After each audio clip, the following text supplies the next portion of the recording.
estamos conversando desde ontem sobre o tema louvor e adoração, que é o tema da conferência Apneia. É uma alegria para mim poder compartilhar com vocês algumas coisas a respeito desse assunto. Esse assunto tem sido um dos principais motivos de estudo doutrinário, teológico do meu coração, desde a faculdade e prática ministerial também, desde muito cedo, envolvido com música e ministérios de louvor na igreja. E hoje, obrigado, querida. E hoje, já há mais de 20 anos, tenho feito parte desse ministério chamado Vineyard e me sinto um grande privilegiado, uma pessoa muito abençoada, de todas as formas. Eu me lembro quando nós estávamos na gravação do DVD Vem Esta é a Hora ao vivo. Quem já viu algum vídeo desse DVD aí? Legal, tem as músicas Vem Esta é a Hora, Senhor Te Quero, Reina em Mim, Me Derramar, Meu Respirar, Mais Que Um Amigo. Aliás, Mais Que Um Amigo vocês cantam aqui, né? É linda, não é? É uma das minhas favoritas. Vamos testar se você conhece mesmo, ó. Que tom que você está aí, amigo? Deixa eu ver.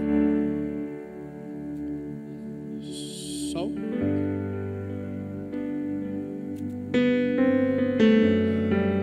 Obrigado. Mais que o que eu possa expressar, Tu és para mim. Tua graça não me faltará. Teu amor me restaurará. Me alegro em Ti. Mais que um amigo Tu és, mais do que eu possa expressar. Tu és para mim. Tua graça não me faltará. Teu amor me restaurará. Me alegro em Ti. Aleluia. Quando nós estávamos na gravação do DVD, onde nós gravamos essa música e todas essas outras que eu mencionei, eu lembro, nós passamos um dia inteiro lá em São Paulo, na Casa das Caldeiras, que é uma casa de show, onde nós fizemos essa gravação. E passamos o dia todo ensaiando muito, preparando tudo, checando. Era muita gente, muita coisa, muito equipamento, tudo tinha que estar perfeito. E foi um dia muito cansativo, de muito trabalho.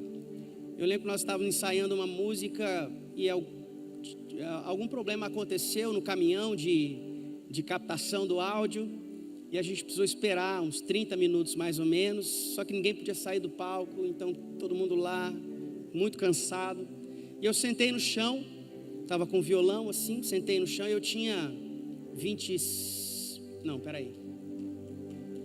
30 anos mais ou menos, tinha uns 30 anos, e faz tempo. Mas é porque eu comecei novo, eu disse isso ontem, né? A Vineyard já está há muito tempo na estrada e às vezes parece marmanjo, barbado, falando assim: pastor, que bênção, escuto você desde que eu era criança. Se você vai compartilhar isso comigo no final do culto, pode guardar para você, não me importo não. Brincadeira. Na verdade, para mim é uma honra e um motivo de muita alegria, né? Mas é porque eu comecei muito cedo. E eu tinha uns 30 anos mais ou menos quando nós gravamos o DVD. Eu estava lá sentado no chão e vendo toda aquela estrutura. Eram mais de 100 pessoas contratadas só para trabalhar ao redor com fotografia, maquiagem, iluminação, cenografia, captação de áudio monitores do palco, áudio que as pessoas iam escutar. Era muita gente. Eu nunca tinha participado de algo tão grande. E além da estrutura, além do projeto em si, o repertório, não é? Representar essas músicas, que privilégio. Senhor Te Quero, por exemplo, que nós cantamos hoje aqui, quebrantado. Foram canções que eu interpretei ali naquele DVD, e eu estava lá me sentindo assim, tão abençoado, que me sentia inclusive inadequado. E sentado no chão eu orava: Deus, eu não mereço tudo isso aqui, eu simplesmente conheço gente muito mais crente que eu, conheço gente muito mais talentosa do que eu, conheço gente assim, que merecia muito mais estar aqui no meu lugar, e eu não sei o que eu estou fazendo aqui, porque eu estou me sentindo bastante inadequado. Eu orei assim para o Senhor, ali sentado no chão enquanto a gente esperava. E eu lembro do Espírito Santo encher o meu coração, aquela sensação da presença de Deus naquele lugar. E geralmente quando isso acontece comigo é porque Deus quer falar de uma forma bastante concreta e real ao meu coração. Então eu fechei os olhos, continuei ali sentado no chão, e o Senhor começou a mostrar vários passos da minha história. Quando eu comecei, aos 19 anos, eu fui ser missionário. A esposa do pastor Jean estava até se lembrando de algumas histórias. Como é o seu nome, querida? Perdão. Cláudia. A irmã Cláudia estava até lembrando de algumas histórias que eu contei aqui em outras passagens minhas aqui em São Luís.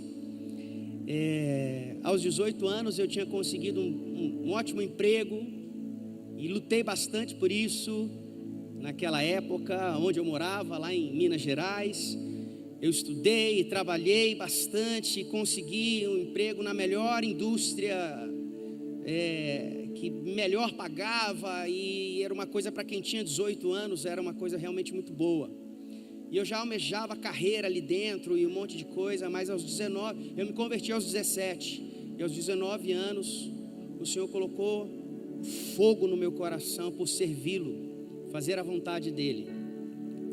E meus primeiros passos foram numa organização missionária. Eu me tornei um missionário com 19 anos de tempo integral. Saí da minha casa, mas foi uma história super interessante. Eu fui mandado embora com 1 ano de trabalho naquela empresa, e a justificativa do meu chefe é porque eu era inteligente demais para trabalhar na área que eu trabalhava. Já viu isso? Já viu alguém ser mandado embora porque é inteligente? Ele disse exatamente isso: Fabiano, fizemos testes aqui na empresa, porque realmente eles faziam a cada 6 meses vários testes, tanto motores, quanto também de capacidade cognitiva. E ele falou: resultado do seu teste, você é muito inteligente para trabalhar nesse setor, eu precisava remanejar você para um outro setor, mas nós não temos vagas em outro setor, então nós vamos precisar mandar você embora. E eu fui questionar. Claro, qualquer um questionaria isso, Só que quando eu fui questionar, a mesma sensação que eu tive naquele palco, a presença do Senhor enchendo o meu coração, o Espírito Santo manifestando de uma forma palpável a presença dele dentro de mim, e o Senhor dizendo: Fabiano, sou eu que estou fazendo isso. É tão estranho, tão ridículo o motivo da sua demissão, para que você não tenha dúvidas, eu que estou fazendo isso. E aí eu assinei a minha rescisão, fui embora para casa, em choque ainda daquilo que havia acontecido, mas fui para a missão. Fui missionário em vários lugares aqui do Brasil, na Europa, na África, e muito novo, com 20 anos, 21 anos, 22 anos, tive muitas experiências com o Senhor. Não fazia a menor ideia de que um dia eu seria um músico da Vineyard, de cantaria essas canções, etc. Eu só estava obedecendo passo a passo aquilo que Deus me ordenava fazer. E eu queria mesmo fazer a vontade do Senhor. Eu tinha um grande amor por isso. E eu me lembro que quando missionário, eu era muito sem grana. Aliás, a maioria dos missionários são sem grana, Você conhece algum missionário? Eu era muito sem grana. Porque eu era missionário há 25 anos atrás. E 25 anos atrás, os missionários eram mais sem grana do que eles são hoje. Pode ter certeza disso. Eu conheci a minha esposa quando tinha essa idade, 24 anos mais ou menos. E ela era da minha igreja, e o pai dela tinha uma empresa, ela trabalhava nessa empresa, e ela era administradora da empresa, e ela tinha o carro dela, ela tinha as coisas dela, a profissão dela, e eu era um missionário pobre, que não tinha um gato para puxar pelo rabo. Conhece essa expressão? Fala assim no Maranhão? Não, aprendeu uma nova aí, ó. Não tinha nada. Aí um dia que a gente conversou para namorar, eu falei para ela, olha, Tânia é o nome dela. Tânia, eu preciso dizer para você, eu não tenho nada. Eu não tenho nada, eu não tenho um salário, eu não tenho um carro, eu não tenho uma casa, eu não tenho nenhum bem, eu não tenho nenhuma segurança para te oferecer. Se a gente vai começar a namorar, você precisa saber disso, você precisa entender isso. Eu disse para ela, e eu não tenho nenhuma ambição de mudar o meu estilo de vida, porque aquilo que eu quero é fazer a vontade de Deus enquanto eu viver. Eu falei desse jeito, e eu estava apaixonado por ela. Fui corajoso, não fui? Qualquer mulher em sã consciência aproveitava a oportunidade e vazava fora dessa história, né? Mas ela disse, não, vamos juntos. E assim, parece romântico e bonito, mas foi muito difícil mesmo, sempre. Mas quando eu estava sentado naquele palco lá, o Senhor me ajudou, é como se, sabe, flashback, passa rapidamente a sua vida, decisões e a sua história. Toda a minha história foi passando assim, diante dos meus olhos. E o Senhor disse, Fabiano, cada pequeno passo que você deu na sua trajetória, cada pequeno ato de obediência e submissão, você não sabia, mas estava trazendo você exatamente para esse lugar.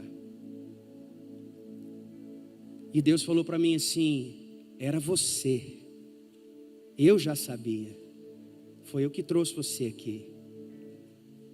Então, você merece, desfruta porque você merece.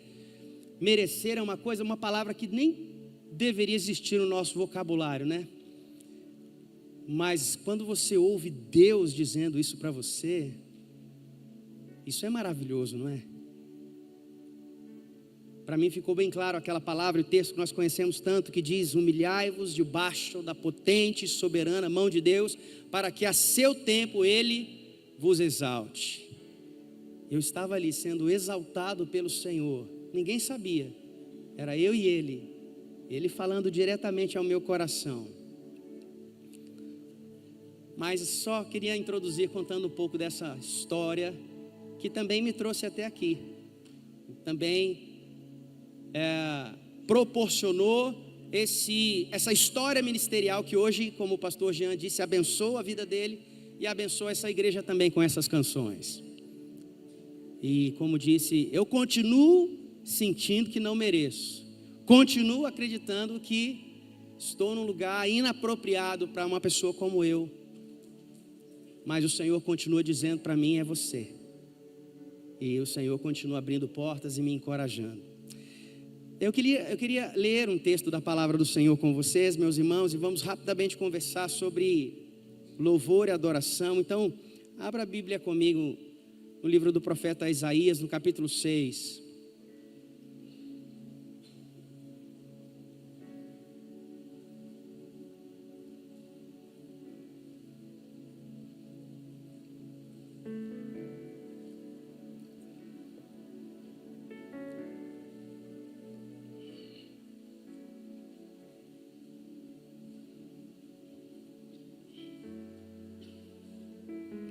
Texto muito conhecido, nós vamos ler do verso 1 ao verso 8, livro do profeta Isaías, capítulo 6, versos 1 ao verso 8.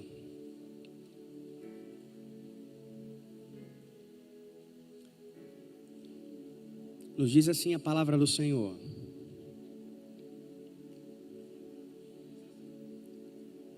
no ano em que o rei Uzias morreu, eu vi o Senhor assentado num trono alto e exaltado, e a aba de sua veste enchia o templo. Acima dele estavam serafins, cada um deles tinha 6 asas. Com 2 cobriam o rosto, com 2 cobriam os pés e com 2 voavam. E proclamavam uns aos outros: Santo, Santo, Santo é o Senhor dos exércitos, a terra inteira está cheia da sua glória. Ao som das suas vozes, os batentes das portas tremeram e o templo ficou cheio de fumaça. Então gritei: ai de mim, estou perdido, pois eu sou um homem de lábios impuros e vivo no meio de um povo de impuros lábios.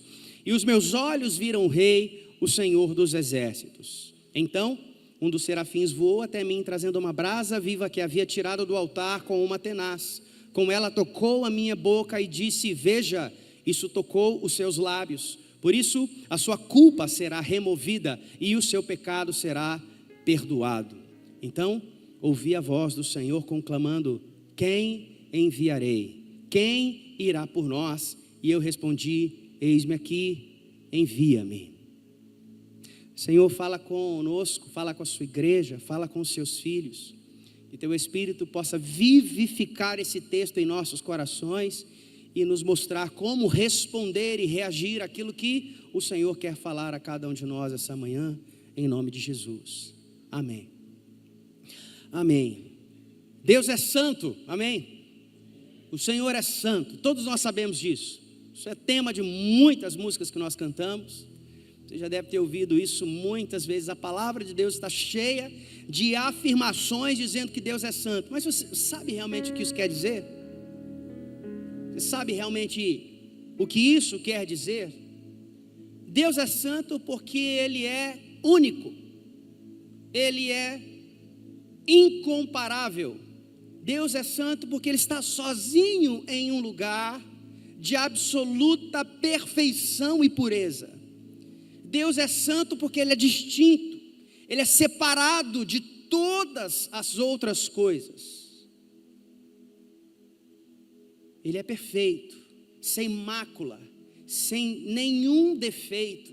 Ele é santo, Ele é totalmente puro, livre de qualquer imperfeição ou qualquer maldade. Deus é santo. E esse é, biblicamente, um dos principais motivos dele ser digno do nosso louvor e da nossa adoração. O fato de Deus ser santo como Ele é. Esse é Deus, esse é o nosso Deus. Ele é um Deus santo. A santidade do Senhor enche toda a criação. E nós, quem nós somos? Nós somos pecadores. Nós somos criaturas corrompidas, manchadas pelo pecado. Nós somos essas pessoas que, diante de um Deus santo, devem se sentir constantemente inadequadas. Nós somos aqueles que erram, que mentem, que adoram deuses falsos. Nós somos aqueles para os quais a ira de Deus estava apontada por causa da nossa transgressão, porque a nossa vida, os nossos atos, os nossos pensamentos, muitas vezes ferem diretamente a santidade do Deus que nós adoramos, do Deus que nós cremos, ao Deus a quem nós apresentamos as nossas orações constantemente. E isso é um grande paradoxo. Como nós nos relacionamos, como nós podemos nos apresentar, nos aproximar de um Deus que é tão distinto em natureza, que é tão distinto em caráter, um Deus santo como é o nosso Deus, sendo todos nós, cada um de nós, pecadores, transgressores. Esse é um paradoxo. Mas esse paradoxo ele é resolvido pela palavra de Deus. Porque em primeiro lugar, é Deus que deseja estar perto de nós, como eu disse ontem na pregação à noite. Esse paradoxo ele é muito bem explicado, começa no Antigo Testamento com o templo e o tabernáculo de Deus. E é um paradoxo porque como se explica um Deus que é distinto, santo e perfeito, desejar ter uma morada, uma habitação no meio de homens pecadores como nós? É por isso que é um paradoxo, mas isso foi a vontade de Deus. Esse foi o desejo de Deus, ter uma casa, ter um lar, ter uma habitação no meio desse povo pecador. E Deus também continua deixando claro para nós a diferença entre Ele e cada um de nós, quando, por exemplo, Ele estabelece os sacrifícios para que nós pudéssemos nos aproximar. Então, ok, Deus estava no seu templo, habitando no meio do seu povo, mas você não podia entrar lá de qualquer jeito, você não podia se aproximar de Deus de qualquer maneira. Então os homens deveriam sempre fazer, e eu não vou entrar em detalhes, mas isso é parte do nosso entendimento sobre a adoração. O homem deveria oferecer os seus sacrifícios. Haviam sacerdotes que ajudavam nesse processo. Mas o que está por trás dessa compreensão é que a nós não era permitida a presença do Deus Santo, a menos que houvesse o pagamento, o sacrifício pela nossa culpa, pelo nosso pecado. Isso, os sacrifícios oferecidos no Antigo Testamento eram apenas uma sombra daquilo que Cristo, na plenitude dos tempos, viria e resolveria para toda a eternidade, que é o nosso problema de acesso à presença de Deus. Então Cristo morre na cruz, o sangue de Jesus é derramado e Ele é o Cordeiro de Deus que tira todo o pecado do mundo, Cordeiro imaculado, santo, morrendo o justo, morrendo pelos injustos, pagando os nossos pecados. E assim, anulando toda a dívida pelos nossos erros e nos dando acesso livre ao Santo dos Santos, à presença de Deus.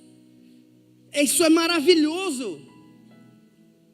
Nós não precisamos mais nós mesmos fazer nenhum tipo de sacrifício.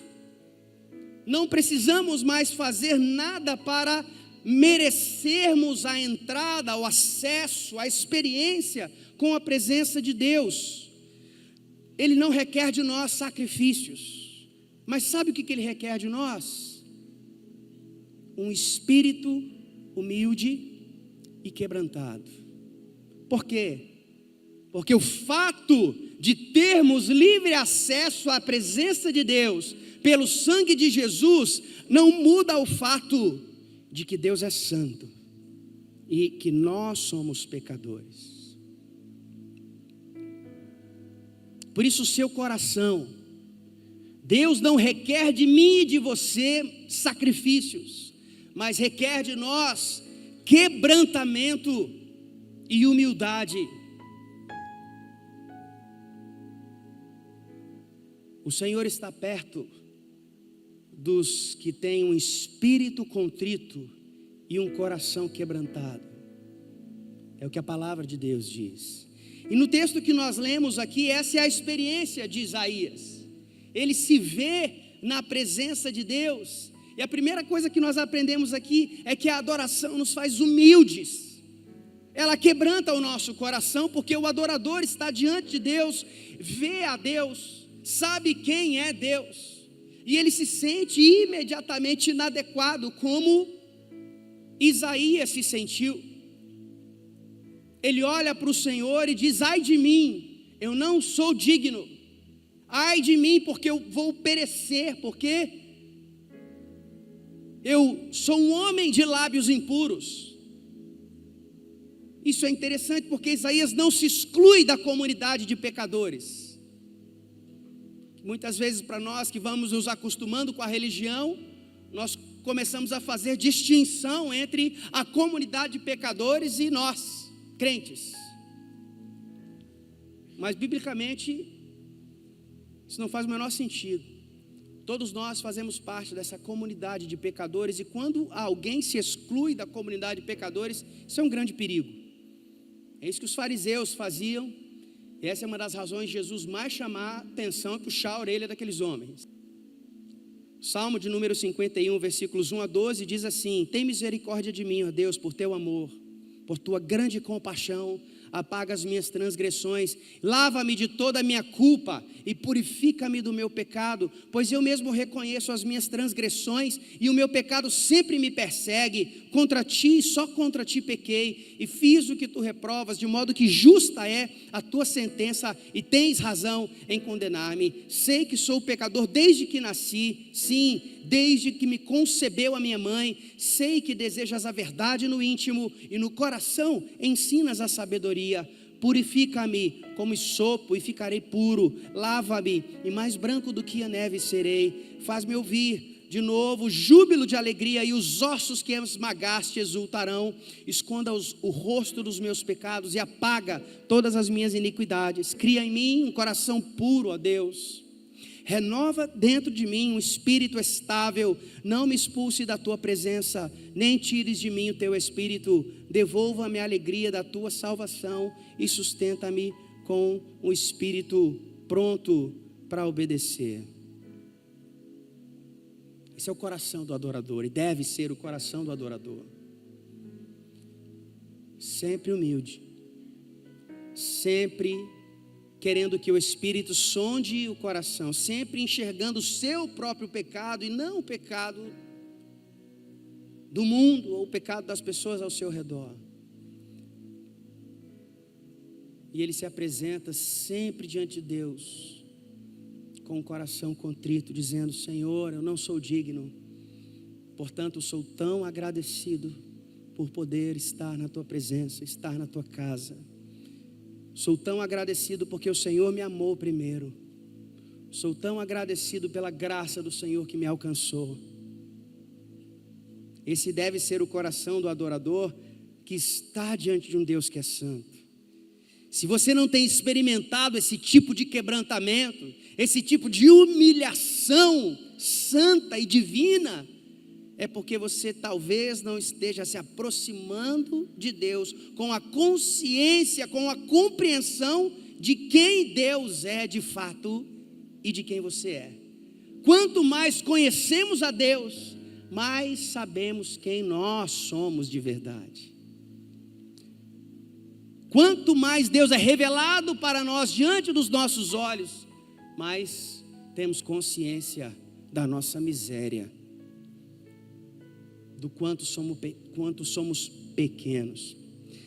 Mas não para por aí. Essa experiência de Isaías na presença de Deus depois segue, e a experiência de adoração, uma experiência na presença de Deus, ela também nos santifica. Então, quando nós nos apresentamos ao Senhor com um espírito quebrantado, com um coração humilde, a resposta do Senhor é a mesma resposta que Ele dá ao profeta Isaías. Ele tira do seu trono uma brasa com a tenaz e toca nos lábios do profeta para purificá-lo e para santificá-lo. E esse deve ser, meus irmãos, o profundo desejo de um adorador: ser tocado pelo poder de Deus para se tornar uma pessoa melhor, todos os dias, santificada, aprimorada, aperfeiçoada, cada vez mais próximo da estatura do varão perfeito, Jesus Cristo, que é o nosso modelo. Único modelo e referência para mim e para você que somos cristãos, não é? Seguidores, discípulos de Jesus. Você precisa desejar a santidade. Não basta acreditar que Deus é santo, não basta saber que você é pecador, você precisa desejar que o Senhor, com seu poder, e a iniciativa é dele, esse texto também nos deixa muito claro que não é no seu esforço, não é apenas no seu esforço, apenas pela sua dedicação, mas é o Senhor que do poder do trono retira algo que toca em você, e só através do poder de Deus é que nós somos realmente santificados. E esse precisa ser um desejo do seu coração. Você não pode acomodar pecados de estimação nos seus hábitos e na sua vida. Você não pode se acomodar com erros, com transgressões, baseando-se na misericórdia e na graça do Deus amoroso. O chamado para você ser um adorador é um chamado para compreender que Deus é santo e você não é, e que você precisa e depende dEle, para que Ele possa tocar em você todos os dias, com a brasa do seu altar, para purificar a sua impureza, o seu pecado. A adoração nos santifica, a busca pela presença do Senhor nos santifica, a experiência com Deus Santo nos santifica, porque o adorador se torna como o Deus que ele adora. É por isso que a idolatria sempre foi um grande perigo para o povo de Israel. É por isso que o pecado mais condenado por toda a Bíblia, por todo o Antigo Testamento, é o pecado da idolatria. Porque quando nós adoramos algum outro Deus, quando nós colocamos algum outro ser qualquer, algum outro hábito qualquer, alguma outra forma de vida qualquer, no lugar onde Deus deveria estar, aquilo nos molda. Porque nós nos tornamos semelhantes ao Deus a quem nós adoramos. E se nós adoramos um Deus que é santo, então você vai se tornar cada vez mais santo. E o seu testemunho, a sua luz, brilhará no meio de uma geração corrompida. E o nome do Senhor será glorificado, porque você simplesmente não pertence a uma religião. Você simplesmente não colocou um adesivo com o nome da igreja no seu carro. Você simplesmente não diz para as pessoas que você é um evangélico. Não, você está sendo verdadeiramente santificado, aperfeiçoado, transformado de glória em glória em um ser humano melhor, mais parecido com Jesus. E para que o Senhor nos purifica? E assim termina o texto de Isaías. Em 2 Timóteo capítulo 2, versículos 19 a 21, a palavra de Deus diz assim: entretanto, firme fundamento de Deus permanece inabalável e selado com esta inscrição: o Senhor conhece quem lhe pertence, e afaste-se da iniquidade todo aquele que confessa o nome do Senhor. Numa grande casa há vasos, não apenas de ouro e prata, mas também de madeira e barro, alguns para fins honrosos, outros para fins desonrosos. Se alguém se purifica dessas coisas, será vaso para honra, santificado, útil para o Senhor e para toda boa obra. A santificação nos torna úteis para toda boa obra. O Senhor deseja tornar você, tirar você da mediocridade, santificar você de fato, para que você se torne um instrumento útil para a sua glória, um vaso usado para fins honrosos, e glorifique o nome do Senhor com sua vida. Isso é para todos nós. Amém? Palavra do Senhor. Palavra do Senhor. Vamos orar por isso? A palavra do Senhor sempre nos exorta a responder. Eu queria convidar você agora a responder aquilo que Deus está falando ao seu coração. Apresente-se agora por um instante enquanto nós oramos diante do Deus Santo. Faça isso como você quiser. Se você quiser ficar de pé, faça assim. Se você quiser se ajoelhar no seu lugar, faça assim. Mas busque no Senhor agora esse coração contrito e quebrantado, humilde, na presença do Deus que é santo. Confesse os seus pecados. Permita que o Espírito sonde o seu coração.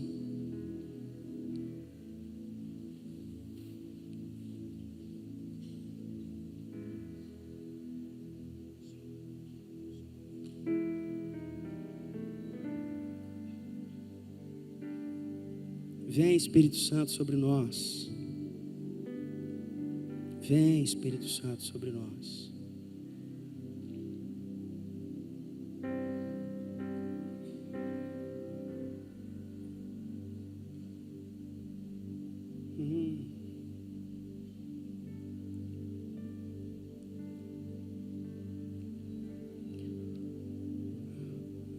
Tudo está preparado aqui.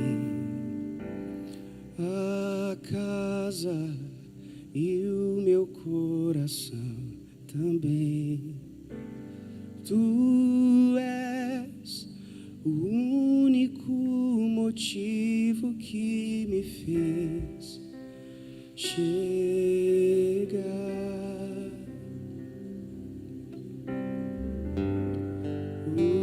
Os filhos já estão chegando aqui. Agora somos 2 ou 3 ou mais.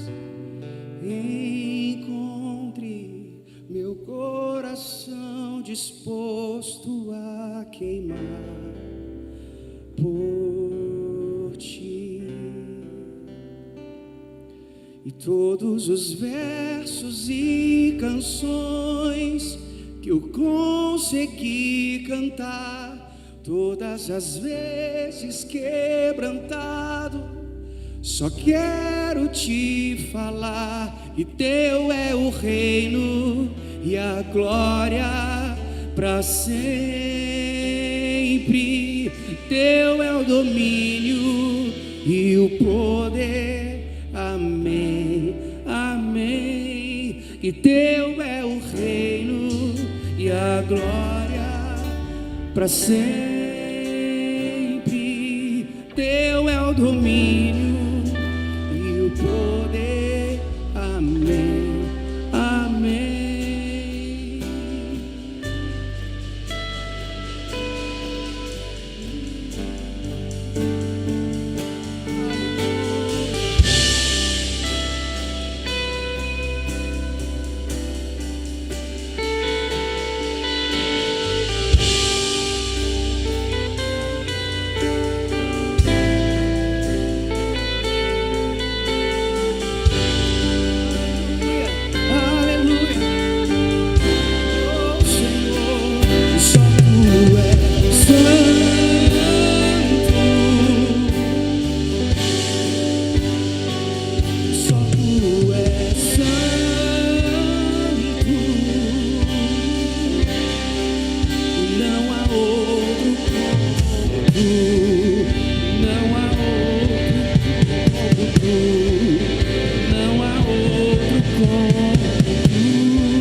Te adoramos, Deus Santo, aleluia.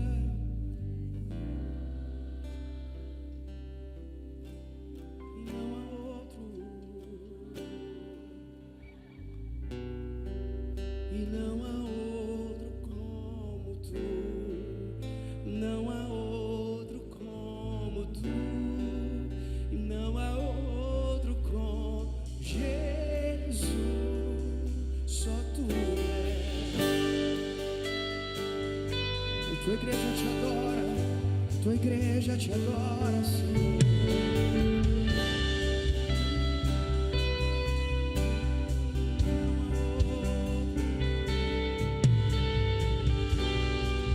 E não há outro como tu, não há outro como tu, não há outro como Jesus.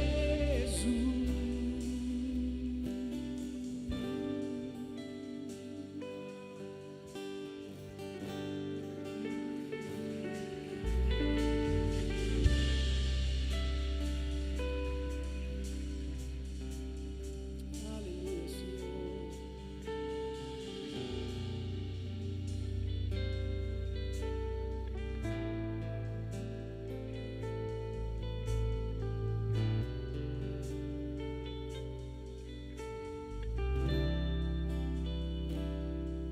Em todos os versos e canções que eu consegui cantar, todas as vezes quebrantado, só quero te falar que teu é o reino e a glória sempre, e teu é o domínio e o poder, amém, amém, que teu é o reino